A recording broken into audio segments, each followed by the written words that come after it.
রহমতুল্লাহ। প্রথমেই ক্ষমা চাচ্ছি আপনাদের সাথে শেষ পর্যন্ত থাকতে পারছি না, মানে আরও দুটো প্রোগ্রাম করতে হবে। একটা নাচ গার্ডেনে ওই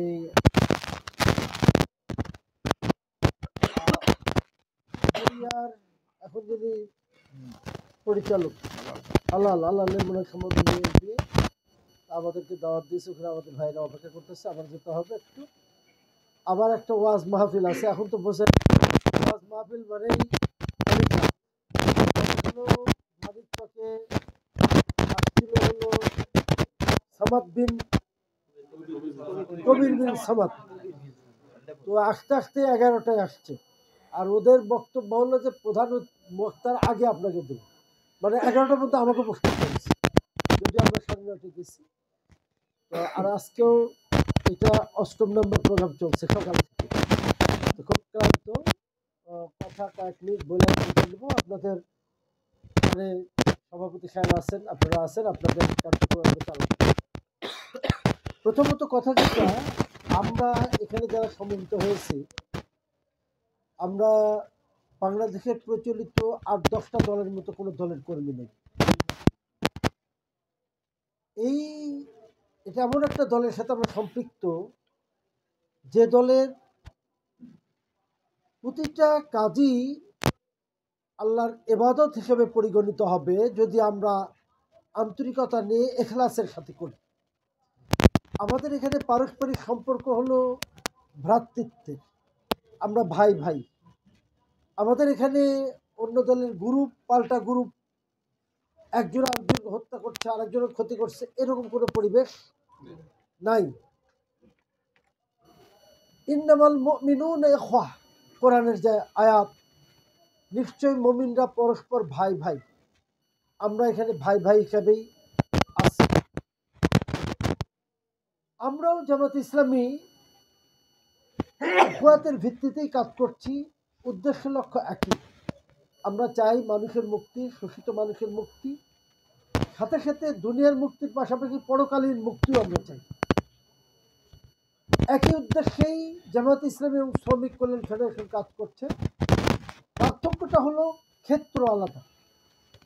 আমরা কাজ করছি সার্বিক জনসাধারণের মধ্যে, আপনাদের ক্ষেত্রটা হলো শ্রমিকদের মধ্যে। যদিও ময়দানটা অত্যন্ত কঠিন, শ্রমিক ময়দানে কাজ করাটা অত্যন্ত কঠিন। আলহামদুলিল্লাহ, আপনাদের আন্তরিক প্রচেষ্টায় বগুড়া শহর শ্রমিক কল্যাণ ফেডারেশন এখন যে কোনো সময়ের চেয়ে, অতীতের যে কোনো সময়ের চেয়ে আলহামদুলিল্লাহ অনেক অনেক অনেক মজবুত এবং সংগঠিত। আমরা দোয়া করি আল্লাহ তাআলা যেন আপনাদের কাজে বরকত দান করেন, আপনাদের প্রতি রহমত দান করেন, আপনাদের নেতৃত্বের গুণাবলী বাড়াইয়ে দেন।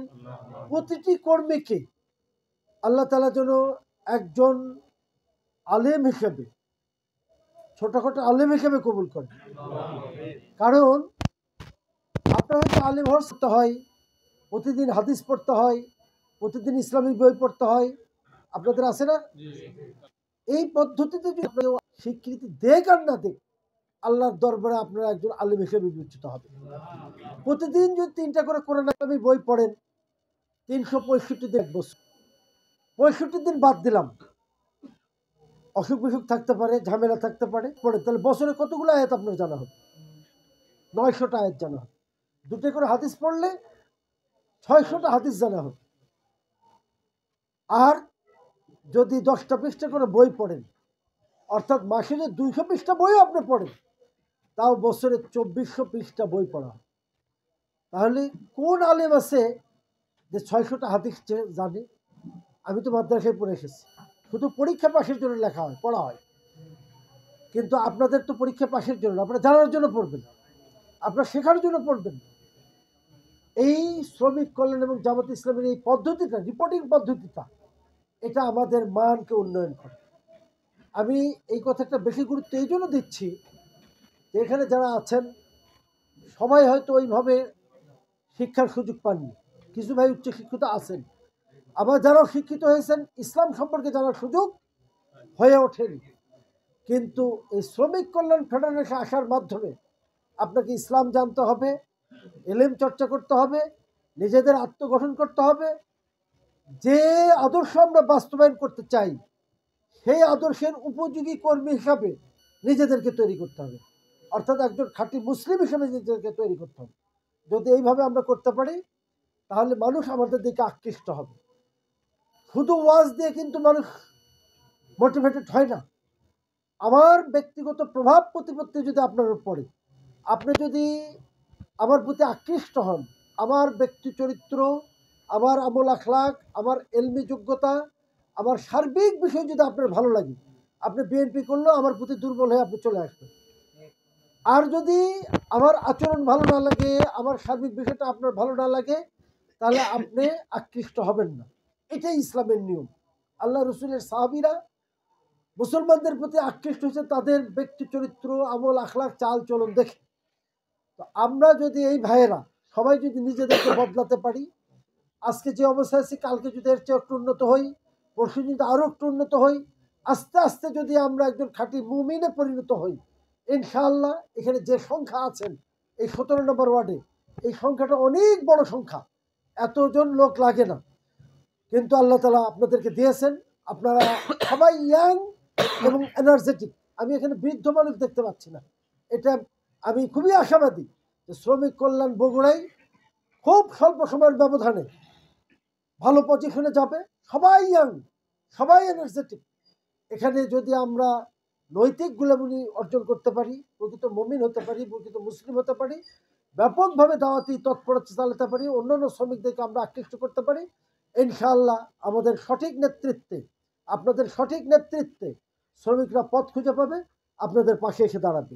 বগুড়ায় শ্রমিক কল্যাণ ফেডারেশন উত্তরোত্তর এগিয়ে যাক। আপনাদের এই 17 নম্বর ওয়ার্ড শ্রমিক কল্যাণের মাধ্যমে মানুষ ইসলাম জানুক, মানুষ ইসলামের পথে আসুক। শ্রমিক কল্যাণ ইসলামী বিপ্লবে আমরা যে সম্ভাব্য বিপ্লবের স্বপ্ন দেখি, এই বিপ্লবে অগ্রণী ভূমিকা পালন করুক, এই আশাবাদ ব্যক্ত করে, এই দোয়া করে, আপনাদের সার্বিক কল্যাণ কামনা করে আমি আমার জন্য দোয়া চেয়ে আমার কথা শেষ করছি। আসসালামু আলাইকুম